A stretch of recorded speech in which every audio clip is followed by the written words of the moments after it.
You say that the woman got she died there? Yeah, absolutely. Now, That's why legally I have to tell you everything that's going to happen. So, like, you can't come back and say, Russ, you didn't tell me that you were going to pull my tooth out without Novocaine. Yeah, I did. Number 137 says that we're going to yank your tooth out without any kind of Novocaine. We're taking your nails out as well. You know that's going to happen. So you have to agree to that. You've got to sign off on that. Okay. And I'm just telling you the easy things. You need to understand. I'm telling you the light things that people know about. So yeah, it's not. These are light things. Yeah, these are not. I have nightmares about my fucking fingernails being just yanked out of my hands. That's not a light fucking thing, man. See, $500, G. Okay, Russ, though, let me ask you this question. I don't care. Seriously, though, let me ask you this question. Don't care if I track you down. I know where you live. I did give him your address, G. Sorry. You get pegged as a torture house all the time. Like you have haters that say that about you.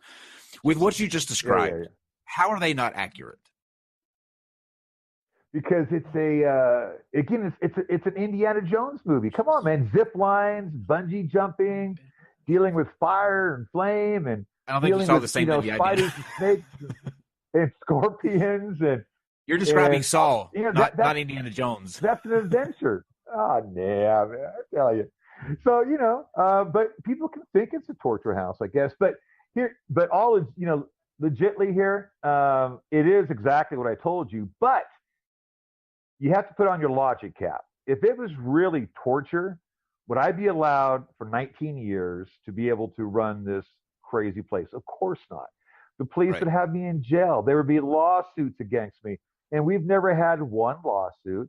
I've never had any trouble with the law. Now, they've tried to cause trouble, but I'm always able to get out of it because I know the reality of how things work, and I can show them the real footage to show that we're not torturing somebody. So I can tell you right now it's not torture. And I also can tell you that, like the tooth pulling, I'll never do a thing to you. I'll never do a thing to you. You're going to pull your own tooth out. You're going to do everything to yourself. I'm not going to do a thing to you. You're going to do it. And with the use of hypnosis, trust me, you will do it. So you can believe what you want. You can think it's not true. But I challenge you to come here and see me and then say it's not true. It's as simple as that. My track record speaks for itself. Just watch the movie on my YouTube channel called The Town That Dreaded Sundown. And it's going to show you everybody who's ever taken the tour here from July of last year up until whenever I posted it a couple months ago. And you're going to hear the same thing. You're going to see all these tough, rough guys going through it. And you're going to hear the same thing out of each and every person. You're going to hear their safe phrase. They all quit. They're all boo-hooing. They're all crying. There's a reason for that, and you need to understand that. I watched that. That is true. So, quick question from the chat from Iron Charioteer. They asked, do you have waterboarding on the menu? McKamey Manor is a water ride. Every stunt will involve water. Water is the great equalizer, and I use water I use water in fascinating ways. So I guess I'll leave that up to you whether you think I'm waterboarding, but that would be illegal, and I can tell you I don't do anything illegal. Now, with the use, if I add, here's the thing. If I add mind control, if I add medication, if I add my hypnosis, can I make you believe it's waterboarding? Here's the thing. I can sit you inside a kiddie pool, a little plastic kiddie pool with 3 inches of water, and I can tell you there's a great white shark in there, and you're going to think there's a great white shark in there, and you're going to flip out and lose your mind. That's why nobody can get past me. And so for those folks watching right now, they're going, that's BS. He can't do that. Well, I challenge you to come down and find out for yourself. It's just real simple. I'm not making money on this thing. I'm just telling you how it really is. And then it's up to you to make that correct decision. That's all. The people in the chat, Russ, are saying I think they sum up what this is just perfectly. Riley says this is both simultaneously amazing and terrifying. Yes, that is exactly the sentiment that I share. I'm not even going through it, and I'm over here hyperventilating. Like just hearing some of the because I'll tell you my biggest fear. And do you ask them like what their fears are? Because mine would be electrocution. Oh, yeah. Like I'm deathly afraid of electrocution and claustrophobic. I am extremely claustrophobic. I cannot get like in those videos where you put people in a coffin or a cooler and you shut no. I'd be out right then. Be out. Oh, safe word. You'll have fun safe here. Word. This is perfect for you. Yeah, no, we do a lot of again, besides just not showing up, we find out from your parents, from your family and friends, from your coworkers. We investigate you. We find out what is really going on, what your real fears are. So we're going to know everything about you. We're going to know so much about you that you're just going to hate that fact. And that's why the show is so personalized, and every show is different. There's no 1-2 shows that are the same. It's always different. I have hundreds and hundreds of activities that we can put you through. And it's always going to be based upon your fears, and not just your fears, but being the nice guy that I am, I want you to have fun. And I'm going to say, what do you want to do? I mean, where do you want your tour to start? What kind of activities do you want to do? What would be exciting for you? And they'll say, man, I want to do the Alice in Wonderland 2-mile underground hike. Okay, we'll do that one. So I'm all about letting them do what they want to do as well. So I want them to have fun. But it's always different, always unique every time. GE, what's your biggest fears? Let's go ahead and start tailoring your experience. Oh, God, Kyle. I know you hate me. And while you're thinking about that, GE, I want to put out there, Betty's in the live chat right now. I spoke with Betty earlier, and I talked to Russ before we actually went on the show. And we're going to bring Betty on towards the end, and Russ is going to see if she has what it takes to go through, because Betty has said that she would like to go through.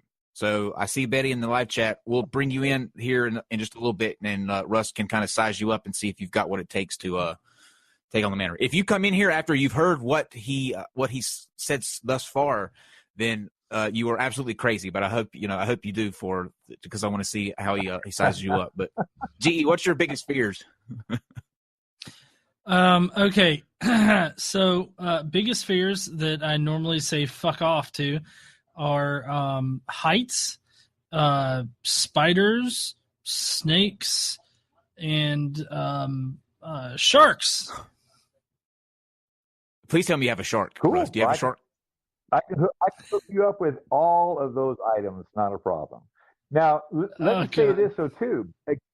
Being that I'm the nice guy that I am, is that I give every person, after they know what's going to happen, after they've read the contract and it's been explained, I give every person 2 off-limit items. So if you don't want to deal with heights, then you say, Russ, that's off the table. All right. If you don't want your tooth pulled, then that's off the table. So see, it's not so bad now.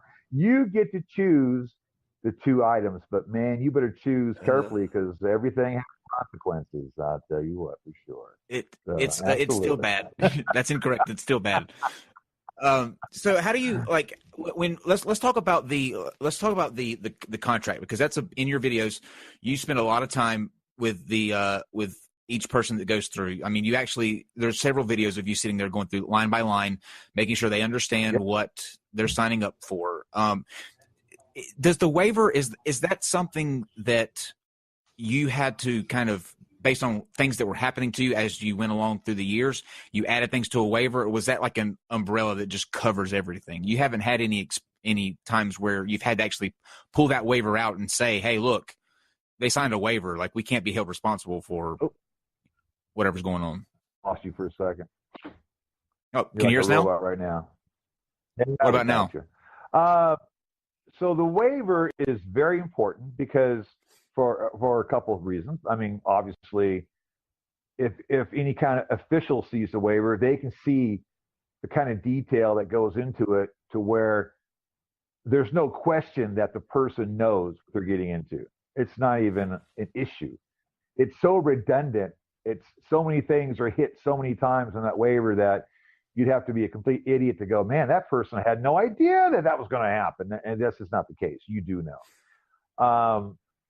And so it protects me, but it also, I need people to know. I need them really to understand, because this way people will make an intelligent decision, and they'll find out midway through whether this is something they should do. I mean, I'd say 30% of the time people quit at the contract because the realization just hit them like, there's no way I can do this. I didn't know I was going to, what? And that's what I need. I need them to have that moment of like, no, man, I know me, and I know I can't do that stuff. And that's good, because that's one less person that might get injured later on. And that's my biggest concern is injuries, mentally and physically. So the waiver is huge. And that's why I'm absolutely upfront. I'm not sketchy on it. I don't like dance around about what might happen. No, you do know, because that way you can make a smart decision whether you should be here or not. And that's the biggest thing for me, is it keeps you safe, and it lets the right person in here. Not everybody should be doing this, not even kind of. Yeah. I shouldn't. I just put in the live chat, GE, if press 1 if you should go through, and everybody's pressing 1. So I know. No peer pressure. So a little bit different of a question. I'm kind of curious, like, how do you support this endeavor, or like who pays for like all of this to happen? Yeah, that's a good question. I mean, there's lots of rumors about me. I hear I'm a millionaire and all that kind of fun stuff. I wish. I am just a retired Navy guy. I did 23 years in the Navy.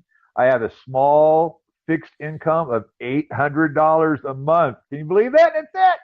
But I've been able to save a little bit, during my Navy years. And so I just pay for it myself.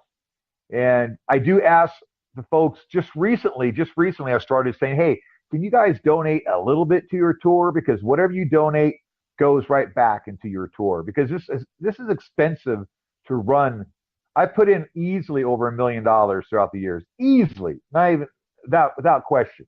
So all of my life savings, everything has gone into McKamey Manor. And I'm not some, rich guy. I live very, if you saw my place, there's nothing in here except the table and the computer and dogs. I'm here about keeping them safe and running a good show. So I'm very minimalist kind of a guy. And it's just all about entertaining the folks. And I've had numerous people, as you can imagine, offer me TV shows, everybody from Universal Studios to NBC, you name it.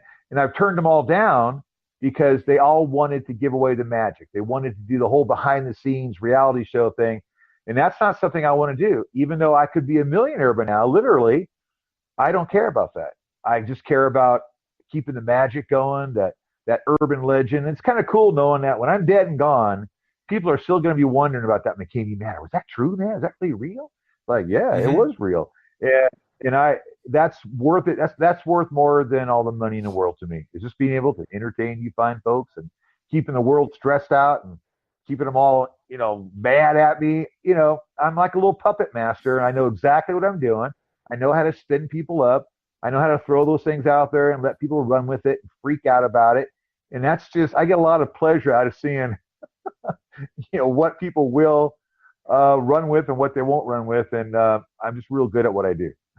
You're definitely made for the camera. I'll tell you that. Your personality is tailored perfectly to be on camera. But my question is that if you are in several of the videos that I watched, you made references to Vegas, like right. Are you going to let Vegas down? What is that, and where can people go to watch these streams? Like, because I know that you air them live every, I think, Saturday, right?